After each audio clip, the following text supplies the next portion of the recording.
रायसेन से सकारात्मक और प्रेरणादायक खबर सामने आ रही है, जहां जिले में 3 दिवसीय उन्नत कृषि मेले का आयोजन किया जा रहा है, जिसमें आधुनिक खेती के नए-नए तरीके, अत्याधुनिक कृषि यंत्र और नवीन तकनीकों का प्रदर्शन किसानों के लिए आकर्षण का केंद्र बना है। मेले का उद्देश्य साफ है कि किसानों को पारंपरिक खेती से आगे बढ़ाकर आधुनिक और लाभकारी खेती की ओर ले जाया जाए। यहाँ किसान न सिर्फ नई तकनीकों को देख रहे हैं, बल्कि विशेषज्ञों से संवाद कर अपने सवालों के जवाब भी पा रहे हैं। राष्ट्रीय बागवानी बोर्ड के उप निदेशक डॉक्टर सुंदर कांतिया ने बताया कि केंद्र सरकार की 2 प्रमुख योजनाओं के तहत post harvest storage management, commercial horticulture, cold storage जैसी सुविधाओं पर जोर दिया जा रहा है। सवाल ये है कि क्या इस तरह के मेले किसानों की आमदनी बढ़ाने में गेम चेंजर साबित होंगे। हमारे नेशनल हॉर्टिकल्चर बोर्ड में हम गवर्नमेंट ऑफ इंडिया की 2 स्कीम प्रोग्राम है हमारे। एक आपका post harvest commercial horticulture through protected condition and open field condition, and दूसरा कैपिटल इन्वेस्टमेंट, उसमें कोल्ड स्टोर एंड ये हमारे जो है स्कीम ये कवर होती है। और हम जब कोई फार्मर अगर किसी ओपन फील्ड कंडीशन में फ्रूट क्रॉप का बाग लगाता है और उसके पास 5 एकड़ ज़मीन है, तो वो हमें एप्लीकेशन डाल सकता है, तो हम उसमें 40% सब्सिडी देते हैं। तो उसका एक मोटा मोटा अगर बाग लगाता है 5 एकड़ में, तो 10 लाख का खर्चा आता है।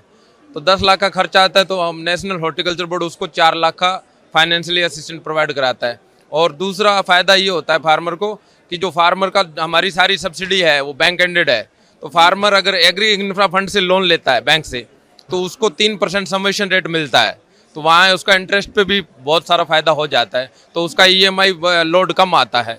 और जैसे बाग जब हमारा स्टार्ट करेगा प्रोडक्शन, तो वो सारी चीज़ें प्रॉफिट आती है बहुत ज़्यादा फार्मर्स को, क्योंकि हमारा हाईटेक प्रोडक्शन रहता है।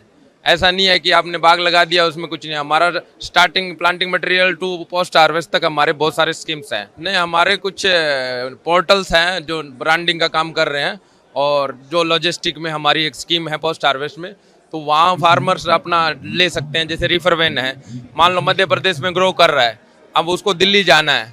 अब दिल्ली के फ्लावर्स या वेजिटेबल्स या फ्रूट्स की सेल्फ लाइफ कम होती है, तो मार्केट तक जाते जाते वो ख़राब हो जाता है। तो हमारी स्कीम है रिफर वैन की, तो वो उसको यूज करके अपना फ्रेश प्रोडक्ट दिल्ली या बड़े जो मार्केट है उनको टारगेट करके ज़्यादा पैसे कमा सकता है। तो अभी यहाँ मध्य प्रदेश की बात करें तो हमारे बहुत सारे प्रोजेक्ट चल रहे हैं। 100 प्रोजेक्ट हम पिछले फाइनेंशियल ईयर में दे चुके हैं, जिसमें क्या करते हैं फार्मर्स क्रॉप लगाते हैं, जिसमें हमारी 3 क्रॉप एलिजिबल है वेजिटेबल्स में, टमाटर, खीरा और दूसरा शिमला मिर्च।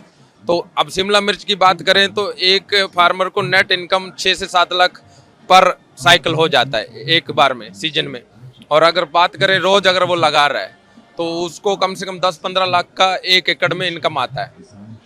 अगर इसके कंपैरिजन करेंगे हम, जो कमर्शियल क्रॉप है हमारी, जैसे चावल है, धान है, तो अपना 1 एकड़ 1 लाख से कम ही पड़ता है। पर फ्लावर अगर वो लगाता है तो 10 से 15 लाख रुपए पर एकड़ पर ईयर इनकम, वो नेट इनकम कमा सकता है।